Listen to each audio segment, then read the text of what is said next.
Hello বন্ধুরা, আসসালামু আলাইকুম। কেমন আছেন সবাই? আশা করি সবাই ভালো আছেন এবং দেশ ও দেশের বাহিরে যে যেখান থেকে আমার ভিডিওগুলো দেখেন তাদের সকলকে অসংখ্য অসংখ্য ধন্যবাদ এবং শুভকামনা করে আমি প্রত্যেক দিনের মতো আপনাদের মাঝে নতুন নতুন রান্নার রেসিপি দেখাতে চাই। সেটাই আজকে দেখাবো, একটা নতুন কোনো রান্না। এটা হচ্ছে চাল কুমড়োর ডিম দিয়ে রান্না করেছি। মনে হচ্ছে এটা সরিষা, আসলে সরিষা নয়, এটা হচ্ছে মাছের ডিম। সেটাই আজকে আপনাদেরকে দেখাবো। আমার ভিডিওটি যদি আপনাদের কাছে খুব বেশি ভালো লাগে তাহলে একটা লাইক সাবস্ক্রাইব করে দিবেন আর কমেন্ট করবেন। এটা হচ্ছে কুমড়, চাল কুমড়। এটা এবার ছোটো ছোটো করে পিস করে কেটে নিয়েছি। এখন ধুয়ে নিব। এখন একটা কড়াইতে আমি একটু ভাপিয়ে নিব এই মিষ্টি কুমড়োগুলো।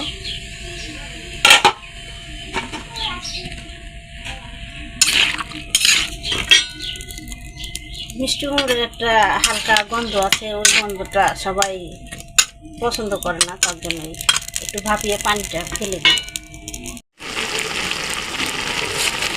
এই যে চাল কুমড়োটা সিদ্ধ করা হয়ে গেছে, এখন আমি নামিয়ে পানিটা ফেলে দিব।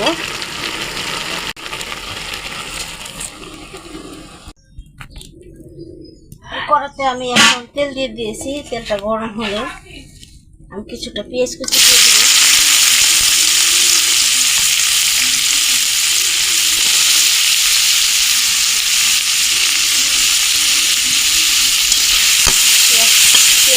নাড়াচাড়া দিয়ে একটু লাল লাল করে হালকা করে ভেজে নেব। এখানে হলুদ গুঁড়া আছে পরিমাণ মতো, আর জিরার গুঁড়ি আর ধনিয়ার গুঁড়া আর লবণ স্বাদ মতো, আর আদা রসুন বাটা আর কাঁচামরিচ আর তেজপাতা আছে। আমি এখানে শুকনো মরিচ দেবো না, কাঁচামরিচ দিয়ে রান্না করবো তরকারিটা।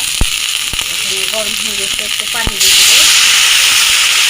পানি দিয়ে একটু নাড়াচাড়া দিয়ে একটু মশলাটা কষিয়ে নিয়েছে খুব ভালো করে। এই যে মশলাটা খুব ভালোভাবে কষানো হয়ে গেছে।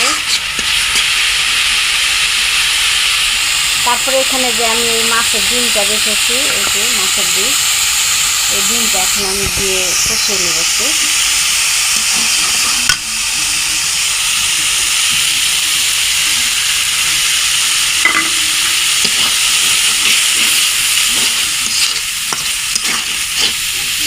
খুব ভালো করে নাড়াচাড়া দিয়ে একটু কষিয়ে নেব।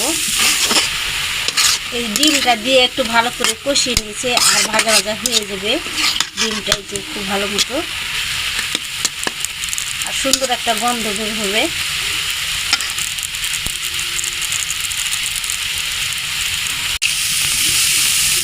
এখন এই ডিমটা খুব ভালো করে যে ভাজা ভাজা হয়ে গেল। তারপরে এই যে এখানে আমি চাল কুমড়োটা যে সিদ্ধ করে ভাপিয়ে রেখেছিলাম, এই ভাপানো চাল কুমড়োটা এখন দিয়ে দেবো। দিয়ে খুব ভালো করে নাড়াচাড়া দিয়ে নেব।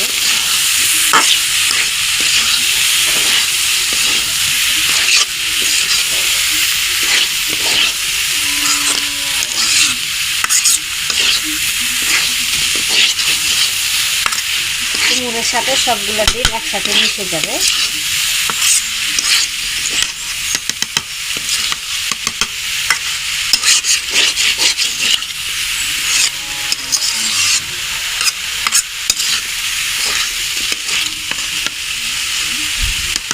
কত সুন্দর হয়েছে।